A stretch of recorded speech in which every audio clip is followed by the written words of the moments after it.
We're live. All right. Thank you. Hello, hello, everyone. Thank you so much for joining us. Thank you. Mr. D, how are you today? I'm very well. Thank you. How are you? Yeah, awesome. Excited to be here. Great to have you right here in our midst. Thank you so much. Yeah, we're live on Instagram now. My friends all over, thank you for joining us. You are all welcome this evening. This is the fourth episode of Eureka Live series, and today we are looking. Mr. Tipo is the Chief Operating Officer at Verdant Zero. I hope my audio is fine, Mr. D. All right, and I would like to encourage everyone to please join us to listen to very insightful knowledge. Um, we have had the first, second, third episodes, and this is the fourth one. Today, we're looking at discovering hidden patterns for leadership and productivity. High performing leaders don't just manage people, um, they identify and leverage hidden patterns. Every team in this world has a behavioral pattern. There are performance signals that literally reveal strengths, blind spots, and collaboration dynamics. When you understand those patterns, you can easily align talent and strategy, drive smarter decisions, and accelerate productivity. Today, we want to look at the details of how high performing leaders are able to manage things before they go awry, in quotes, in the open. And of course, with us in the studio uh, across the Atlantic is no other person than Mr. Depot. Um, we're going to dig into the conversation. We are live on Facebook, YouTube, LinkedIn, X, and Instagram. We are going to restrict this conversation to a strict 1 hour, and I'd like to ask everyone from all over the world to please join us in this particular session. All right, Mr. D, a couple of interesting questions. Is it true that there are hidden patterns or signals for team productivity? Is it true? Is it true? Yes, it is. Yes, it is. Hmm. The project management framework, especially the agile methodology, has a component in it that's called team velocity, and that is an aggregate of um, like everyone's quote unquote strength in the team or speed in the team divided by excuse me, divided by the numbers of people in the team, and essentially it is that how quickly can we achieve tasks, right? How quickly Hmm. able to come around with every sprint. That's what it's called in agile, every sprint. So rather than trying to achieve 1,000 steps, we'll take maybe 5 steps at a time. And with team velocity, you can sort of measure the rapidity or otherwise, or how quickly you rebound every single time you're supposed to get something done. And those are where the tickers are, because you can tell with every quote unquote sprint that you are either gaining momentum or you are losing momentum. Sometimes the team momentum or team velocity is gained because there is excitement. You can see that the end is in horizon, or you can see that all of the activities that you're doing are yielding something.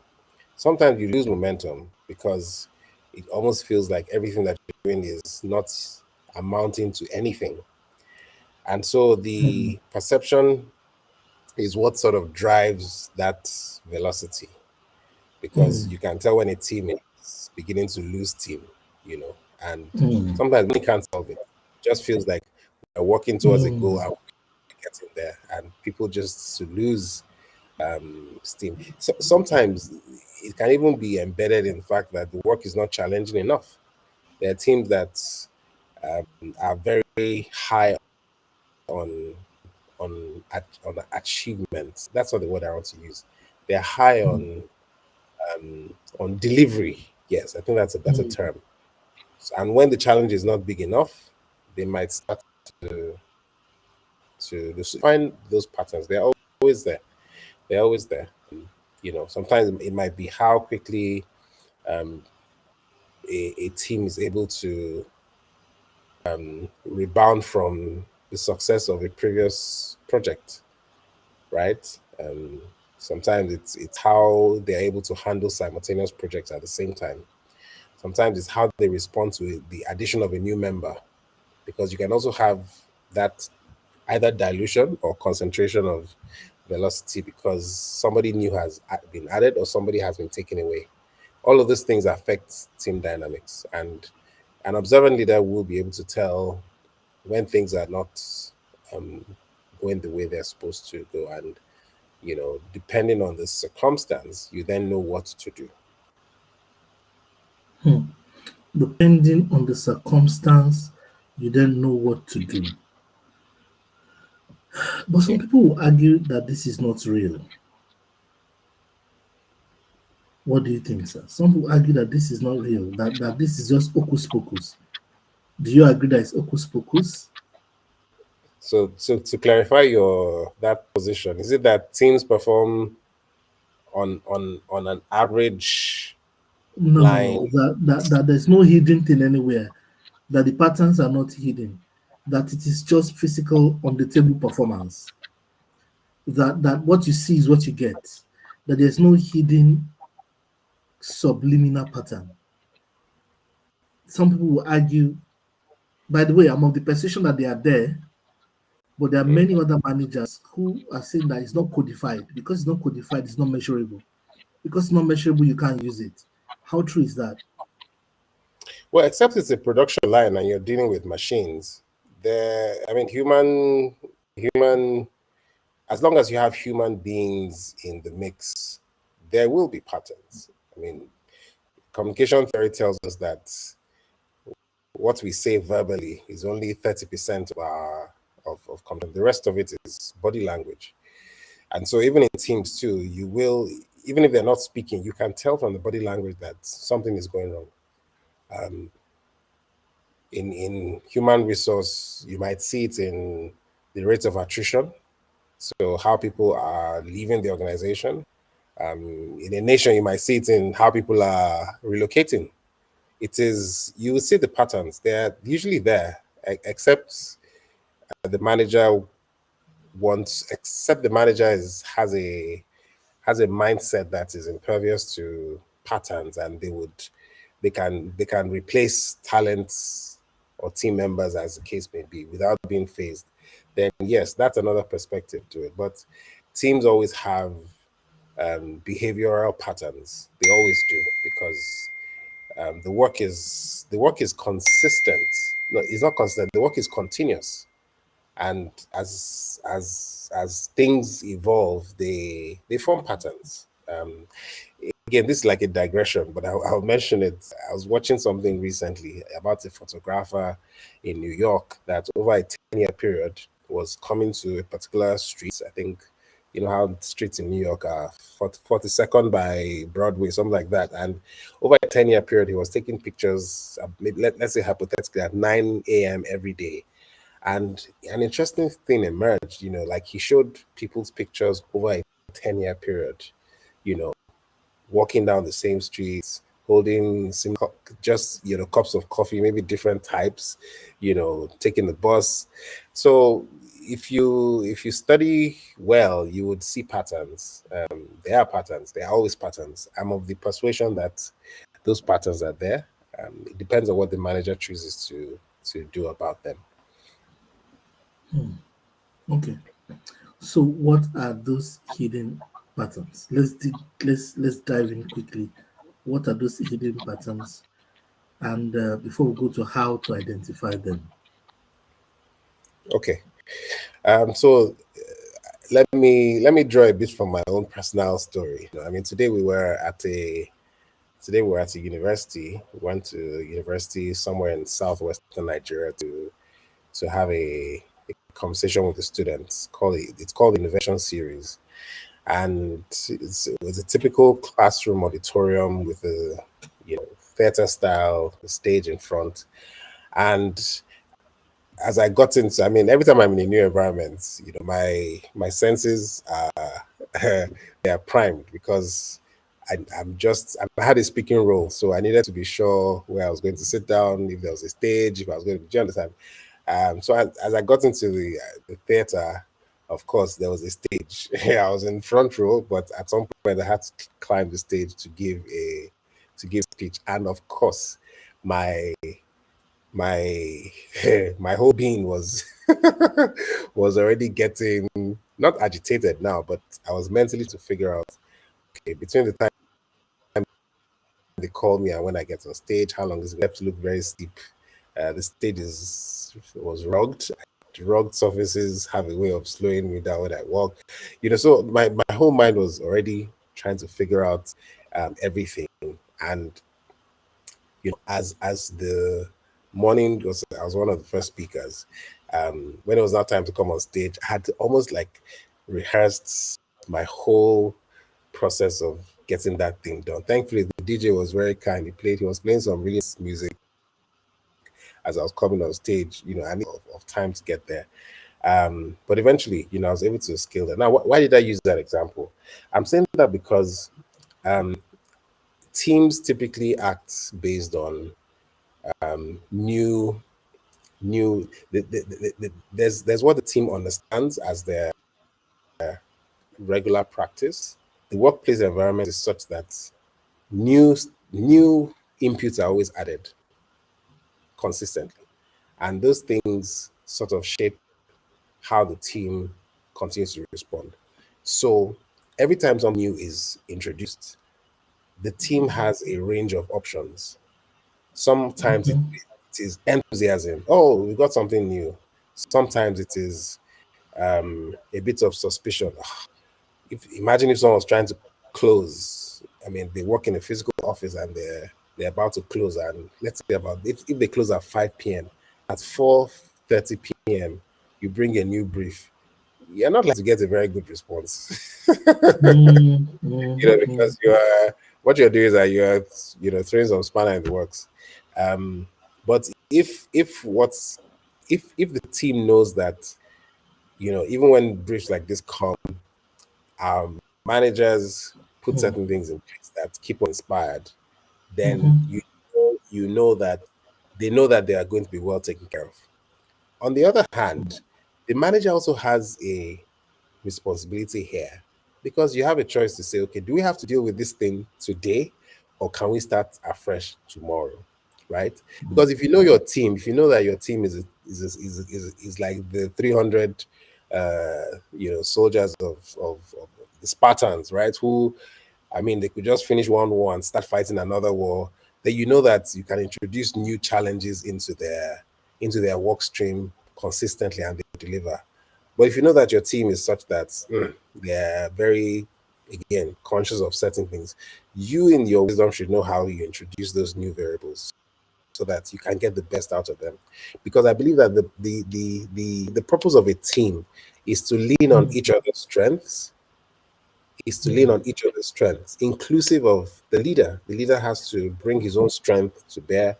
The Mhm, members of the team also have to participate in that process. So mhm, the things are always there. I mean, if you know that your team is such that maybe they live far away and they're always concerned about traffic and all that, you as a team lead have to know what to do. You would know how to manage this. And so the point I'm making, I think I've sort of bricked my road, is that the the apprehensions are always there. you know your team's apprehensions. And if you're able to deal with those apprehensions, you will get better results from your team members. But if you almost deny those apprehensions, they will work nonetheless, but you're likely to see a decline in productivity. Yeah. All right. I totally agree with you. I have a couple of other questions. So, what should we look for as the markers for those hidden patterns? What are those patterns themselves? That's the first question. And you may still want to take another step because I'm asking for the markers. In describing the markers, you may want to get to the patterns themselves. What are those patterns? But more importantly, now I'm asking about the markers. What are the markers? So in plain English, the markers would be enthusiasm, right? Go That's a on, sir. marker. Yeah. Enthusiasm is a marker. Um, Hmm. Curiosity is a marker, Hmm. right? Another marker is apathy, right? And Hmm. then a fourth would be, um, I would say, rebellion, for lack of words. Now, Hmm. enthusiasm is, oh, this is really this is interesting. Are you serious? Oh, um, even without so much detail, there is a willingness to jump on it, right? Hmm. Hmm. Curiosity is, oh, what's this project about? I mean, in the case of curiosity, you may not see enthusiasm at first. It may just be a lot of questions. Why is it being Hmm. done? Why are we doing this? Um, you know, so curiosity can sometimes be mistaken in either direction. It could be mistaken as rebellion. That is, oh, you don't want to do it. That's why you're asking so many questions. Or it could be mistaken for enthusiasm. Again, it all depends on the emotional composition at the time. But when Hmm. you come to the other end, you then have apathy, which is, well, I don't know. I don't know what you want us to do now. Like, I'm really not interested in this. No matter how exciting it looks, it doesn't excite. I'm not in the state of mind to do it. And then there is rebellion. Sorry, apathy is like there is no emotion at all. It's just, okay, it's a job, let's do it. Um, I'm not excited, I'm not curious, I'm just going to do it because it's a task. Rebellion is a case of, we're not going to do this. This is against our fundamental human rights. We're not going to have it.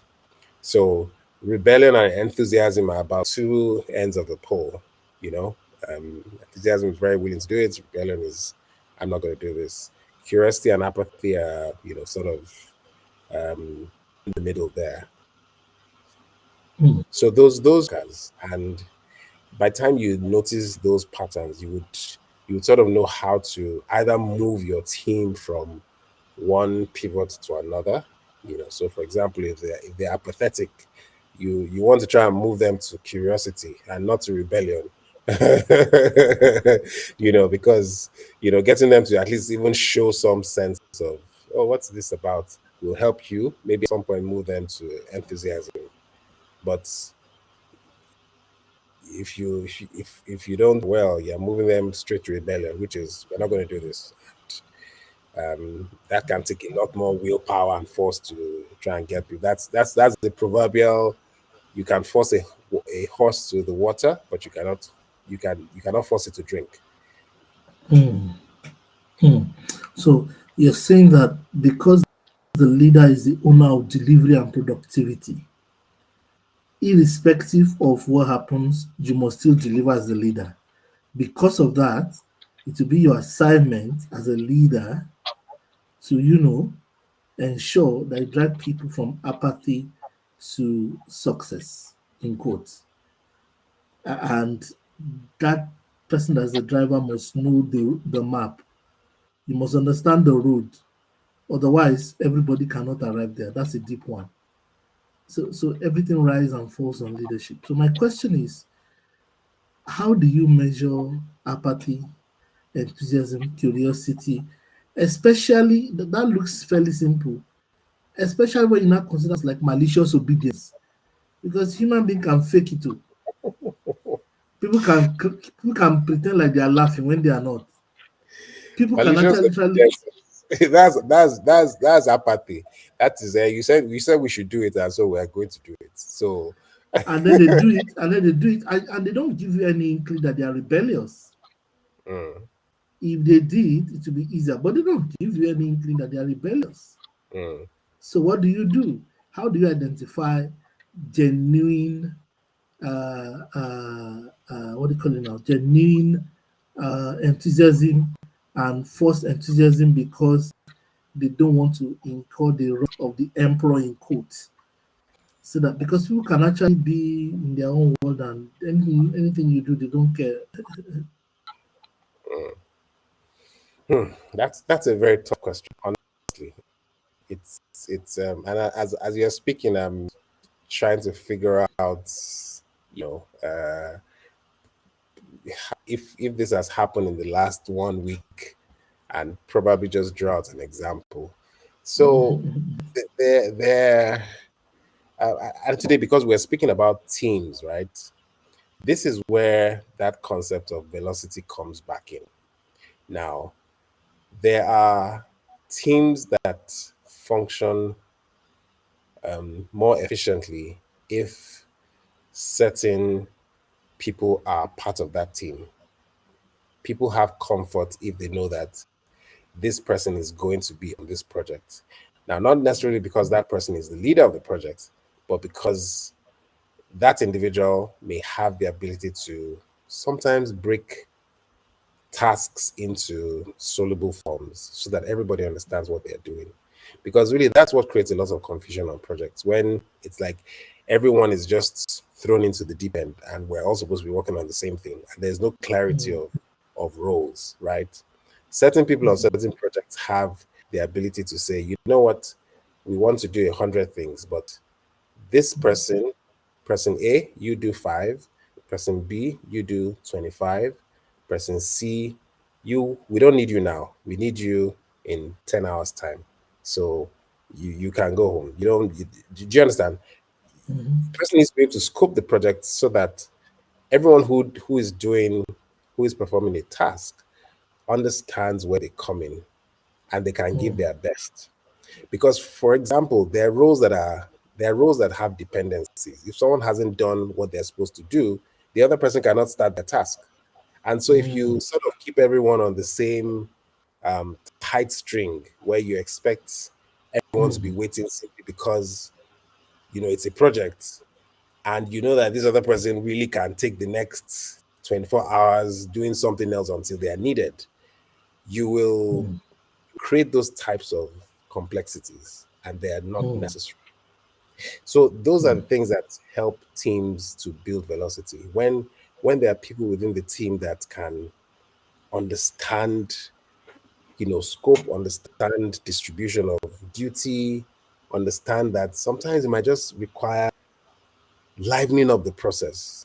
There are people who are, we call them the life of the party. If they're on a job, even if the thing is tough, they are laughing, they are playing music. Again, I'm using this hypothetically because I'm not as physically, like people work remotely as well, so it's not every time that you're in the same time zone or you're in the same space.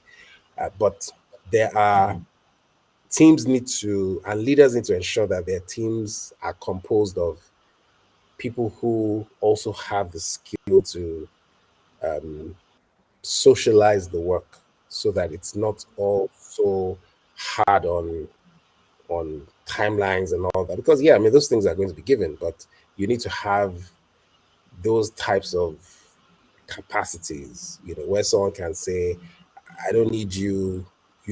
Yeah, all of us can be on the project, but this person is not needed for now until this point in time. And because because that person trusts their judgment that when you're called, you're going to respond, they they can use that time to do something else. And they know that when their time is now really needed, will provide the services that they need to provide. It takes a bit of maturity to be able to think like that, because sometimes the risk is if I let this person go, how am I sure I'm going to have them when I need them? But Mhm. that's really the job of the leader. That really is the job of the leader. And sometimes the leader may need to get himself or herself out of the way, because one that is the impediment. They might not be cooperating because you are there. Mm.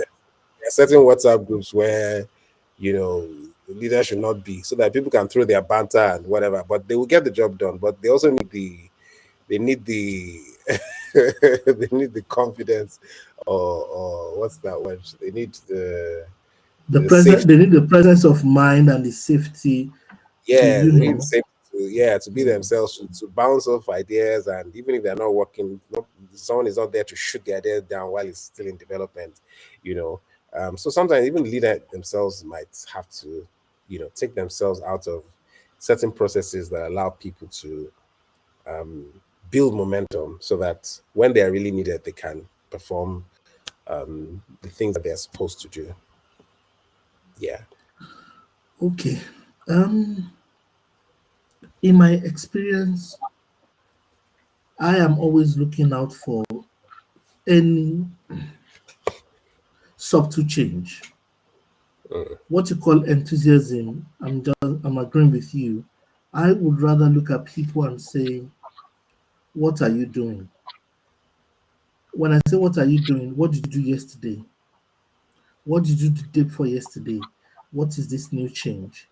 When I see that change, it gives me the data about what I need.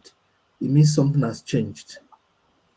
So I'm always calibrating for that change, especially the negative changes, which are the things you observe at first. A team that delivers every single day, for example, they come early to work, everybody's on their seat by 7:30 or 8 o'clock in the morning, and then it just the time comes and they are all beginning to come late to work. What's going on? Why the change in punctuality? What's going on? And how come that's my next question to you, layered on top of the background of this. How come people are not frank and forthright on the table with you? How come we have to be troubleshooting behind the scene for team patterns? Why can't everyone just come straight and say, oh, this is what I feel about this? I don't feel this, I don't like this. Why must we be troubleshooting adults? And should we? What's going on? I'm not sure that question has a single answer, because all Okay. workplaces are not the same. Some Mm, work environments are very authoritative, some are democratic. So the answers to that question are not they're not unitary. The kind of relationship that one has with the reporting lines will determine the kind of there are too many variables. There are too many variables. So, and let me give you an instance. In the workplace, for example, where and again, permits the use of this. This is based on working in a physical location, because I know that a lot of people mhm, today are working hybrid or completely remotely, right? And even when you work remotely, there are certain technologies that are used to confirm if you're at your desk, if you're working, right? Now, imagine a workplace where coming on time is stringent. You have to clock mm, in at, say, 8 o'clock, but mm, they're not stringent on when you close. It comes mm, as a double standard. It looks like you're only mm, concerned about, um, you know, showing up at your desk on time. mhm, When you have to work overtime, nobody mhm, talks about the extra hours. It doesn't seem mhm, that mhm, that kind of environment creates room for somewhere later down the line people to say, well, once I've done my due, I'll go, because there's mm, no reward for doing anything extra. mm, And that's why I say mm, that the work environments are not the same. mm, So, if, for example, the purpose of clocking in is just to ensure that everybody's at work and not necessarily a punitive thing, mm-hmm, then people know that, okay, this is for our good, and it's not like I'm going to be deducted if I don't come early, but if I close late, I don't get overtime. They're observing, they're paying attention to these things, and mm, if you decide to tip the scale to say, well, I've done what my letter says I should do. I don't owe you anything extra. It's probably because it was triggered by some kind of action that was put in place in the first place. So the work environment sort of determines the extent to which people might be open to discussing um, reasons why their work may not be optimal, right? Because some workplaces don't care. It's just what you're asked to do, mm, you do, and mm, you move on. If you're on vacation, you switch off your phones. Don't reach me. When I'm back, I'll deal with it. Some other workplaces are organic. Things are sort of flexible. There's like a quote unquote a family type of vibe there where everyone is looking out for everyone. So it's not the same across board. It's not the same. mm. Okay, so where do we place the stethoscope? If you go to the hospital, they want to measure whether you are alive. They place it on your the stethoscope is placed, I think, on your arm. If I want to Mm, feel your pulse, I go here. So yeah. where do we place the stethoscope to look for these parameters? Where exactly? How do you know? Because we need to measure from it. So what is the measuring spot? Well, because it's the workplace, it would be the time that it takes to get the job done. Um, it would be the time that it takes to get the job done, and perhaps is more effort needed to do something that has been done before. Those that measure machines that measure blood pressure will tell you that the heart is overworking if it is using more power to pump blood through the body. So if a task that normally should take um, a week is taking 2 or 3 weeks with the same Mm, composition of people, then there's something going on. Um, and mm, also, if you have cases where um, projects are being delivered on time, right, with rapidity, mm-hmm, there's also something going on there that needs to be observed. mm, So, and if that thing is not codified, um, and that velocity is lost because maybe a member of the team leaves and you cannot replace that kind of energy because it's not necessarily about the person, it's about the energy that the person brings, then mm, it's almost gone forever. So, question you've asked, how do you measure? And mm-hmm, the measurement will be based on, because it's a workplace, it's based on productivity. mm, How long is it taking us to get this task done? If it is taking us longer, and we're deploying more resources, then there mm-hmm, must be a problem. Are we Do we have the right kind of talent? Do they have the right kind of tools? Are they are they motivated enough to get this thing done? Do they even do they have clarity on what they're supposed to do? Because that could also be an issue. If the team is working on a new project that they have very little information on or little support on to get done, they will mm-hmm, struggle. And mm, it will be quite unfair to them to pull off something that they have very little information, little capacity to deliver on. And that same kind of project might be delivered quicker if you introduce someone with more capacity or more clarity on what to get done. So I think back to the question, so I don't digress, is the productivity is always the marker. How long is it going to take us to get this job done? If mm-hmm, we get it, if we're delivering quicker and efficiently and consistently, then clearly something is working, which we need to ensure that we keep and reinforce. If it seems like we're dropping the ball, then we also need to quickly find out why that's happening and deal with it so that we can at least have a basis for measurement, which is still productivity. That should be the basis. Okay. You don't sound Thank you. convinced. Well, I'm convinced of what you're saying. It's just that some of these things are not easy to read. These hidden patterns and their destiny limiting or productivity or organizational limiting factors. Mm, I think at the end of the day, the team is about human beings and their emotions. And in addition to what you have said, I think maybe there are people that determine the culture of the team. There are some people, there's a critical 10 to 20, 30% that determine how the team would behave.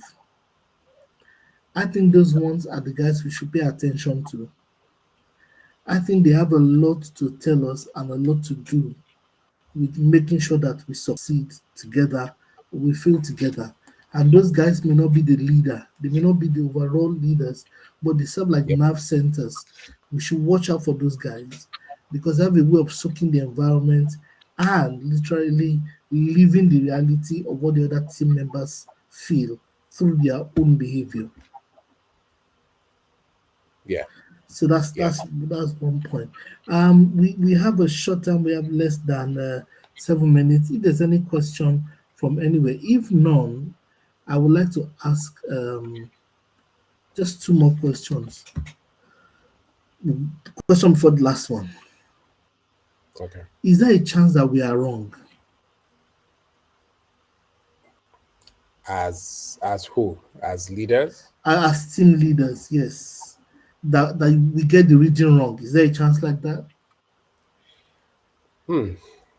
Well, I mean, there's always error of margin. So definitely leaders can be wrong. Leaders can be very wrong. Um, and leaders can be wrong because the assumption could be that it's about them, that is the leader now, and not about the situation. It could be it could be read wrongly because it may be a thing of ego, right? And not about looking at the situation objectively. So yes, leaders can be very wrong. Leaders can be wrong. Um, the the thing about leadership is that, like they say, it's John Maxwell says it is influence. Leadership essentially is influence. Um, leaders can leaders can pick signals and lead their teams in the wrong direction based on the information and the data that they have. And because they have that much influence, they can actually push them off the ledge because they have influence. So yes, leaders can be wrong. Um, Perhaps to push the question further is, can leaders then have the humility when they recognize that they are wrong to acknowledge and change course? That really is a bigger subject for conversation because if a leader is able to do that, then they perhaps will 10x their respect and their their influence still, you know. But I guess sometimes because of ego, a leader may not want to publicly acknowledge that they have read the room wrongly, or they've read the team wrongly, or they have taken decisions that haven't been in favor of the team.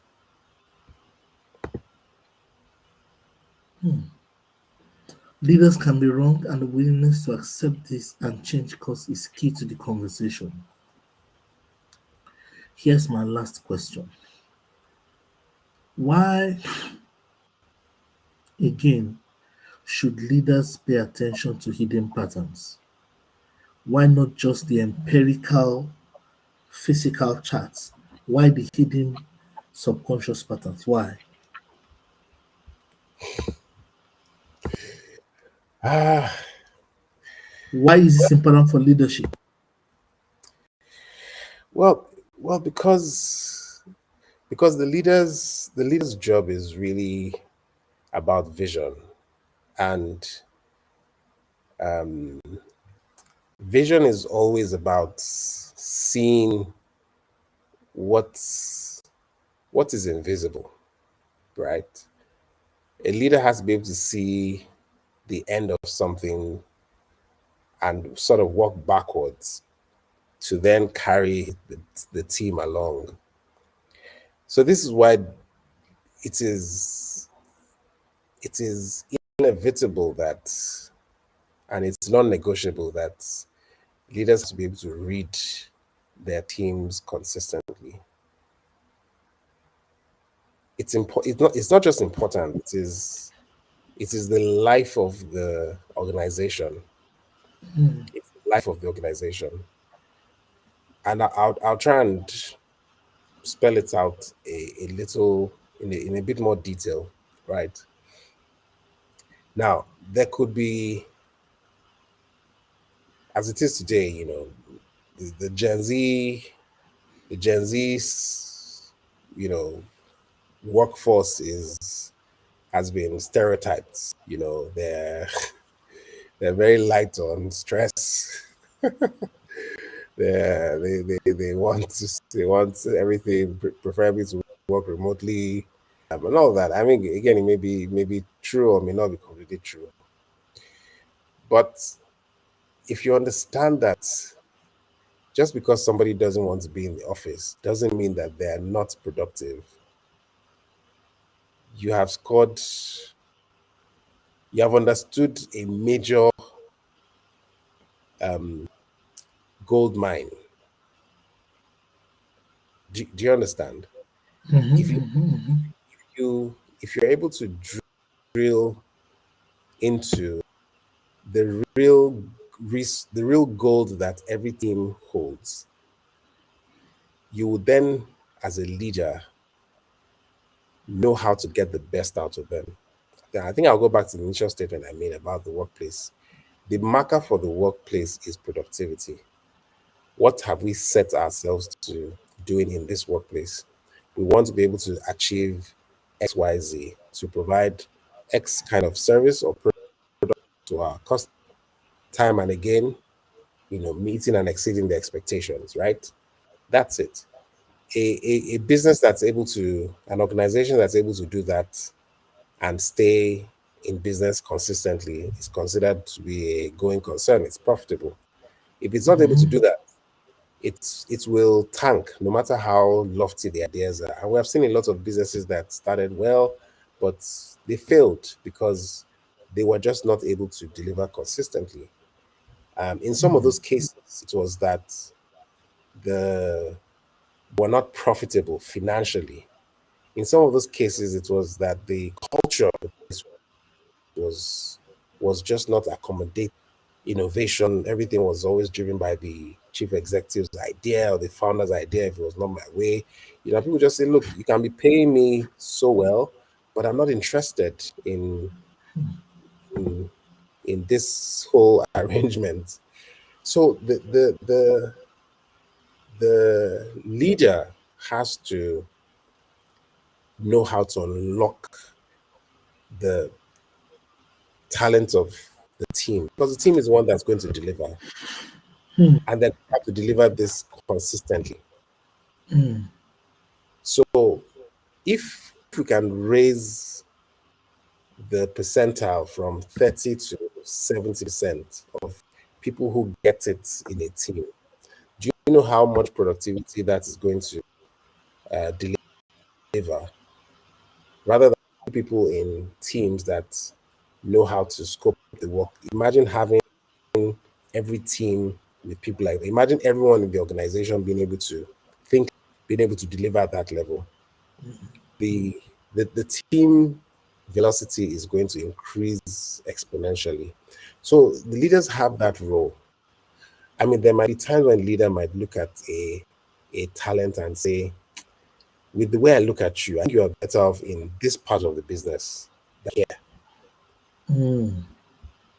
A leader can look at someone and probably say to them, with the way you are going, you are not fun to walk around. You're not fun to be around. Maybe you should be working remote because you may deliver deliver your best work when you're not in contact with people, because the person may actually be very good at what they do, but they're just not very social, right? mm, mm, Um, and that's a leader's job. Other mm, times, the terminal route is the one that is known. Okay, you're fired, leave. But that's not the only solution. It's not the only solution. I was reading just Steve Jobs' book back in the day when he was interning at HP, and Steve Jobs didn't used to use any deodorant at the time, so he had a horrible, terrible body odor, and mm, he instantly refused to use any kind of deodorant. So what was the solution? He had to be presuming that nobody would be in the office, and he'll work all night, mhm. and by morning he'll go back home and the other staff will come. You know what I mean? Just imagine that kind of talent not being harnessed because of, you know, body odor issues. But uh, that's the job of a leader. That's the job of a leader.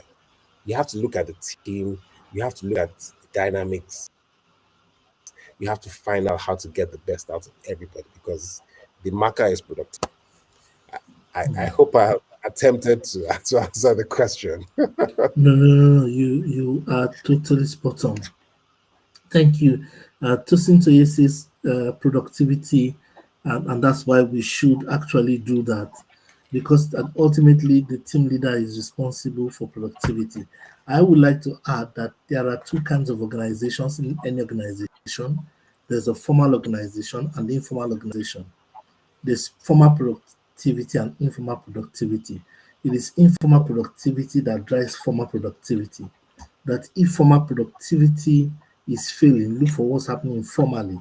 There are the internal unseen currents or energies within a team, and it has label. And if anybody comes into your team at any point in time and they were to take a graph or take a snapshot, they would see immediately that behavioral pattern on your team. Are they productive? Are they visionary? Are they collaborative? Are they what's the other one? Are they drivers or are they in the driver's seat? Every team has a mode in which they exist per time, and your job as a leader is to design the system and the culture that will match the objective you have per time, and nobody's going to do it for you as the leader. And that's the bigger point you're making, Mr. T. As leaders, we have responsibility to build our teams and create this level of success. Thank you so much for such an awesome time. My friends on Facebook, Instagram, X, LinkedIn, and YouTube. Thank you so much for joining us. Until we come your way again next week for episode 5, go rock all the things that you're doing well. Go rock your world, go and succeed, and go and be mighty. Thank you so much to Toye. She's the only person commenting. By the way, she has a gift because she's the only commenter for today. Thank you so much, everyone. Thank See you. you guys on the other side. Have a wonderful evening. Thank you. Bye. Thank you. Thank you. Bye bye.